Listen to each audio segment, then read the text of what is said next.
네, 2월 1일 화요일 아침입니다. 우리 다 같이 신앙 고백하심으로 새벽 기도회 우리 시작하도록 하겠습니다. 다 같이 신앙 고백하겠습니다.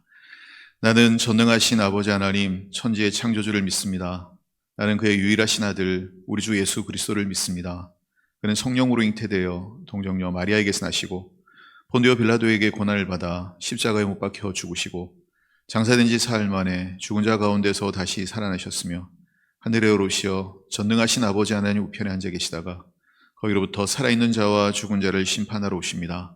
나는 성령을 믿으며 거룩한 공교회와 성도의 교제와 죄를 용서받는 것과 몸의 부활과 영생을 믿습니다. 아멘. 우리 다 같이 찬송가 462장 생명 진리 은혜 대신 찬양하겠습니다.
기도하겠습니다. 하나님 아버지 감사를 드립니다. 구정명절을 맞게 해주신 하나님 찬양과 영광 올려드립니다. 또 특별히 또 새해 1월을 보내고 또 이제 두 번째 달 2월을 맞게 하신 하나님 감사를 드립니다. 1월도 주의 은혜로 보내게 하여 주시고 또 기쁨으로 2월을 맞고 주님과 함께 기도하면서 2월을 시작하게 해주신 하나님 감사를 드립니다. 하나님 이제 겨울이 지나가고 봄이 올 것을 저희들이 기대합니다. 하나님 추운 겨울이 지나가고 새봄을 기대하듯이 우리들의 영혼에도 하나님의 은혜의 봄이 오도록 도와주시고 코로나로 지쳐있는 이 나라 이 민족 가운데도 하나님의 소망의 봄이 우리 가운데 임할 수 있도록 하나님 축복해 주시기를 원합니다. 하나님, 2월에는 졸업하는 자녀들도 있고 또 입학하는 자녀들도 있습니다. 학년을 마치고 또 새학년으로 올라가고 학교에 입학하는 그런 자녀들도 있는데, 우리의 자녀들의 앞길과 진로를 열어주시고 축복으로 인도하여 주시고, 또 하나님 진학을 준비하는 자들에게 진학의 문을 열어주시고, 취업을 준비하는 자들에게 취업의 문을 열어주시고, 졸업하고 사회로 나가는 우리의 자녀들에게도 하나님께서 길을 열어주시옵소서. 특별히 사랑하는 모든 성도들의 생업과 사업과 직장의 복을 나려주시며 하는 모든 일들이 복되고 형통하고 잘 되게 하여 주시고, 땀 흘려 성실하게 하나님 믿음으로 씨를 뿌릴 때 그 씨앗들이 자라게 하시고 꽃이 피고 열매 맺고 30배, 60배, 100배로 거두게 하시는 놀라운 은총이 사랑하는 성도들의 삶의 현장에, 사업의 현장에 하나님 나타날 수 있도록 은혜를 부어 주시옵소서. 주님의 몸된 교회를 하나님 지켜주시고, 사랑하는 교회가 든든하게 서서 사명 감당하는 교회, 주님의 말씀을 하나님 선포하는 교회, 복음을 전하는 교회, 영혼을 구원하는 교회 될 수 있도록 도와주시고, 하나님 마음에 합한 교회, 하나님이 기뻐하시고 사랑하시고 복주시는 그런 교회, 그런 성도 될 수 있도록 하나님 도와주옵소서. 우리 모두에게 하나님 믿음을 허락하여 주시고, 주를 위하여 헌신된 일꾼들이 일어나게 하여 주셔서 우리를 통하여 하나님의 나라가 확장되고 주님의 영광이 드러나는 역사가 있게 하여 주옵소서. 오늘도 기도하며 시작하는 하루가 축복의 하루, 은혜의 하루가 되게 하여 주시옵소서. 이 시간도 우리에게 말씀해 주시고 또 이 말씀 붙잡고 기도의 자리로 나아가는 우리 모두가 되게 하여 주옵소서. 예수 그리스도의 이름으로 기도드리옵나이다. 아멘. 우리 하나님 말씀 보겠습니다. 누가복음 9장 1절에서 17절까지의 말씀을 제가 받들어 읽겠습니다.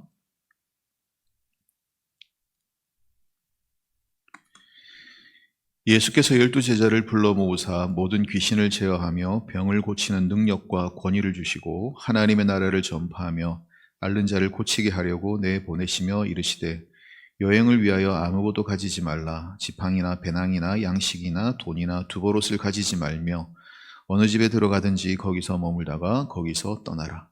누구든지 너희를 영접하지 아니하거든 그 성에서 떠날 때 너희 발에서 먼지를 떨어버려 그들에게 증거를 삼으라 하시니, 제자들이 나가 각 마을에 두루 다니며 곳곳에 복음을 전하며 병을 고치더라. 분봉왕 헤롯이 이 모든 일을 듣고 심히 당황하니, 이는 어떤 사람은 요한이 죽은 자 가운데서 살아났다고도 하며 어떤 사람은 엘리야가 나타났다고도 하며 어떤 사람은 옛 선지자 한 사람이 다시 살아났다고도 함이라. 헤롯이 이르되, 요한은 내가 못 배웠거늘 이제 이런 일이 들리니 이 사람이 누군가 하며 그를 보고자 하더라. 사도들이 돌아와 자기들이 행한 모든 것을 예수께 여쭈니 데리시고 따로 베세다라는 고을로 떠나가셨으나 무리가 알고 따라왔거늘 예수께서 그들을 영접하사 하나님 나라의 일을 이야기하시며 병 고칠 자들은 고치시더라. 날이 저물어 가매 12사도가 나와 여짜오되, 무리를 보내어 두루 마을과 촌으로 가서 유하며 먹을 것을 얻게 하소서. 우리가 있는 여기는 빈들이니이다. 예수께서 이르시되, 너희가 먹을 것을 주라 하시니 여짜오되, 우리에게 떡 5개와 물고기 2마리밖에 없으니 이 모든 사람을 위하여 먹을 것을 사지 아니하고서는 할 수 없사옵나이다 하니, 는 남자가 한 5,000명 되밀어라. 제자들에게 이르시되, 때를 지어 한 50명씩 앉히라 하시니, 제자들이 이렇게 하여 다 앉힌 후 예수께서 떡 5개와 물고기 2마리를 가지사 하늘을 우러러 축사하시고 떼어 제자들에게 주어 무리에게 나누어 주게 하시니 먹고 다 배불렀더라. 그 남은 조각을 12바구니에 거두니라. 아멘. 네, 예수님께서 12제자를 부르시고 이제 전도 여행을 보내십니다. 12제자들에게 귀신을 제어하고 병을 고치는 능력과 권위를 주시고 전도하라고 내보내시는데, 하나님의 나라를 전파하고 앓는 자들을 고치게 하시려고 내보내셨다라고 하는 겁니다. 이제 둘씩 짝지어서 다 전도 여행, 복음 전하러 나가는데 그냥 보내지 않으시고 어떻게 하시죠? 귀신을 제어하고 병을 고치는 능력과 권위를 주셔서 보내셨습니다. 그리고 하나님의 나라를 전파하고 병든 자들을 고쳐라는 거죠. 하나님의 나라와 병든 자를 고치는 것은 상관관계가 있습니다.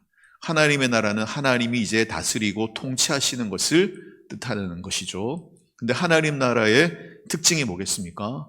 아프고 병든 게 하나님 나라의 특징이겠습니까?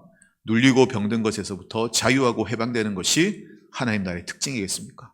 이제 예수님으로 말미암아 새로운 시대 하나님의 나라가 도래했는데 그 하나님 나라의 특징은 죄로 말미암는 고통과 아픔, 질병에서부터 해방되고 자유케 되는 것이다.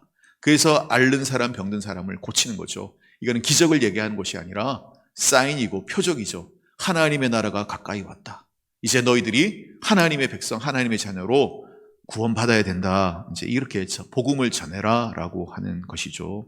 근데 여러분, 예수님은 이 험악한 세상에 이리 가운데 양을 보낸 것 같은 그러한 마음으로 제자들을 세상으로 파송하시고 전도여행 보내셨는데 그냥 보내지 않으셨습니다. 어떻습니까? 귀신을 제어하고 병을 고치는 능력과 권위를 주셨다라고 얘기하고 있습니다. 산성도 여러분, 하나님이 우리에게 사명을 맡기실 때, 하나님이 우리에게 당신의 일을 맡기실 때는 그냥 우리 보고 일만 맡기고 나 몰라라 하지 않으시고 그 일을 감당할 수 있도록, 그 사명을 감당할 수 있도록 권세와 능력도 하나님이 주시는 것을 믿으시기를 바랍니다. 그러니 하나님이 여러분에게 일을 맡기시고, 그러니 하나님이 여러분에게 사명을 맡기실 때, 하나님이 여러분에게 무언가 직분을 주시고 직책을 주실 때 믿어야 할 것은 뭡니까? 힘들어서 못하겠는데, 너무 무거운 짐인데 염려하고 걱정하는 대신에 주님이 나에게 사명을 주시고 주님이 나에게 일을 맡기셨다라고 한다면 하나님이 그것을 넉넉히 감당할 수 있도록 능력도 주시고 권세도 주실 것이다 라고 믿어야 된다는 것이죠. 그래서 제자들이 믿음으로 나갔을 때 정말 가는 곳마다 귀신들이 떠나가고 병든 자들이 고침받고 하나님 나라를 선포하고 복음을 전하는 그런 구원의 역사들을 일으켜 나가는 것을 우리가 볼 수 있다라는 것입니다. 산성도 여러분, 우리도 믿음을 가질 수 있게 되길 바랍니다. 하나님이 우리와 함께 하십니다. 하나님 우리에게 직분을 맡기시고 사명을 주셨다면 하나님이 감당할 힘과 능력도 주시고 우리를 그냥 못 본 채 내버려 두지 않으시는 것을 여러분 믿으시기를 바랍니다. 그래서 예수님이 3절에 뭐라고 얘기하십니까? 이 전도 여행을 위하여 아무것도 가지지 말아라. 지팡이나 배낭이나 양식이나 돈이나 옷도 두벌옷도 가지지 말고 어느 집에 들어가든지 그 집에서 머물고 대접받아라라는 거예요. 너희를 영접하지 않으면 먼지를 발에서 떨어버리고 그들의 증거를 삼으라 이렇게 얘기하셨어요. 여러분 무엇입니까? 여행을 위하여 아무것도 준비하지 마라. 멀리 가는데 두벌옷 갈아입을 옷이든 양식이든 지팡이든 전대든 가져가지 말라는 거예요. 뭘 얘기합니까? 하나님이 함께 하시겠다는 거예요.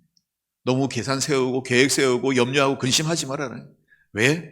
하나님이 하나님의 일을 하는 사람 먹이고 입히시겠다는 것입니다. 하나님의 사명을 위하여 믿음으로 나아가는 사람 하나님이 돌봐주실 것이다. 걱정하지 말아라. 하나님이 예비하셔서 너희들을 돌보실 것이다. 그렇게 얘기하고 있습니다.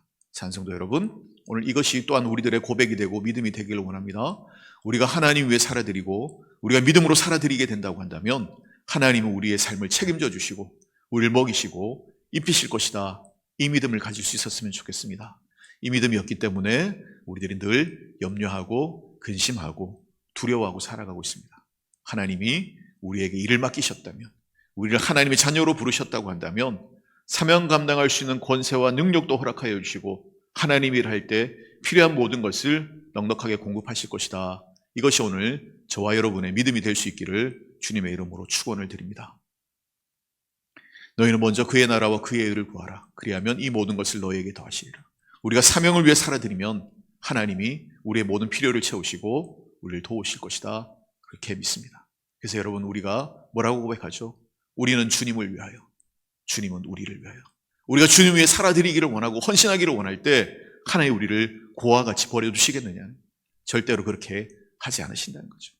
우리가 사명을 위해 살아드릴 때 주님도 그런 우리들을 돌보시고 책임져 주실 것이다. 그 믿음을 여러분 가질 수 있게 되길 바랍니다. 제자들이 그러한 믿음으로 나아가서 두루 나가 복음을 전할 때 역사가 일어나고 병 고치는 일들이 일어났다. 어느 정도입니까? 여기 7절에 보니까 분봉왕 헤롯이 그 소문을 들은 거예요. 예수님의 제자들이 나가서 병자를 고치고 복음을 전하고 귀신을 쫓아내고 하니까 분봉왕 헤롯 왕의 귀에까지 들어간 거예요. 그래서 그들 사람들의 소문을 듣고 마음이 어때요? 두려워했다. 내가 죽인 세례 요한이 살아났나 보다. 하나님의 역사가 일어나나 보다. 권세자들도 권력자들도 하나님의 역사가 일어나는 것에 대해서 두려움을 가질 정도가 되었다는 것이죠. 여러분이 믿음으로 하나님의 일을 감당할 때 세상을 흔들고 세상을 두렵게 할 수 있다는 사실을 여러분 기억하실 수 있게 되기를 주의 이름으로 축원을 드립니다. 그래서 제자들이 다 일을 마치고 돌아왔을 때 주님이 어떻게 하시죠? 따로 베세다로 데리고 가셔서 하나님의 나라의 일을 가르치시고 또 병든 자들을 고치시고 있는데 사람들이 너무 쫓아온 거예요. 5천 명이 넘는 사람들이 쫓아온 거예요. 그때 예수님이 뭐 하시죠? 이 사람들을 빨리 보내서 먹을 것을 먹게 해 주십시오. 여기는 빈들입니다 라고 제자들이 말했을 때, 아니면 돈 주고 먹을 걸 사와야 됩니다, 돈 많이 듭니다 라고 말했을 때 예수님이 뭐라고 말씀하시죠? 너희가 먹을 것을 주어라 라고 말씀하신 장면이 있습니다. 그래서 여기서 여러분 잘 아는 오병이의 기적을 일으켜 주시죠. 돈 주고 사와야 되고 먹을 것도 없고 돈도 많이 듭니다 그럴 때 주님이 뭐라고 하시죠? 너희가 먹을 것을 주어라. 그리고 주님이 떡을 받으셔서 그 떡을 축사하시고 떼어 나눠주실 때 5천 명이 먹고도 12광주리가 남는 얘기를 하고 있습니다. 오병이의 이야기 자체에 우리가 얘기할 것들이 많이 있지만 오늘 본문과 연결해서 우리가 이해할 수 있는 것은 무엇입니까? 하나님이 공급하신다. 돈 많이 들어요. 할 수 없어요. 예산이 많이 들어요. 우리는 지금 부족해요 라고 우리들이 얘기하지만 주님은 뭐라고 말씀하시죠? 너희가 줘라. 너희가 가진 것을 통해서도 얼마든지 나눠줄 수가 있다. 네가 하나님의 일을 한다고 한다면, 하나님 나라를 위해서 일한다고 한다면 하나님이 너희들의 부족을 채워주실 것이다. 부족하지 않게 공급하실 것이다. 그 말씀을 하고 있는 거죠. 우리가 주를 위해 헌신하고 우리의 자신의 것을 드리고 하나님 나라의 영광을 위해서 우리들이 일할 때 하나님이, 예수님은 그것을 받으셔서 그것을 통해서 축사하시고 떼어 나누시면서 오병이의 기적을 일으키신다는 것이죠. 말씀을 정리하겠습니다. 하나님은 사명을 위해 살아가는 사람들을 그냥 내버려 두지 않고 축복하시고 지켜주시고 공급하시고 돌보실 것이. 그리고 우리가 주를 위해서 살아드리면 우리의 시간과 우리의 물질과 우리의 정성을 주님을 위해 아낌없이 드리게 될 때 그것이 비록 작은 것이라고 할지라도 주님 그것을 통해서 더 놀라운 기적을 일으키시고 더 풍성하게 우리의 공급하시고 우리가 부족하지 않도록 우리를 먹이고 입히고 돌보실 것이다. 이렇게 주님 우리에게 약속하고 있습니다. 이 믿음이 오늘 우리의 것이 되길 바라고 이 믿음으로 우리가 평생 주님의 일을 감당하고 풍성하고 넉넉하게 공급하시는 주의 은혜를 누리며 살아갈 수 있는 믿음의 사람 될 수 있기를 주님의 이름으로 축원을 드립니다. 이 시간 우리 가지고 난 기도의 제목 놓고 우리 주 3번 부르짖고 다 같이 통성으로 자유롭게 기도하 돌아갑니다.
주옵소서.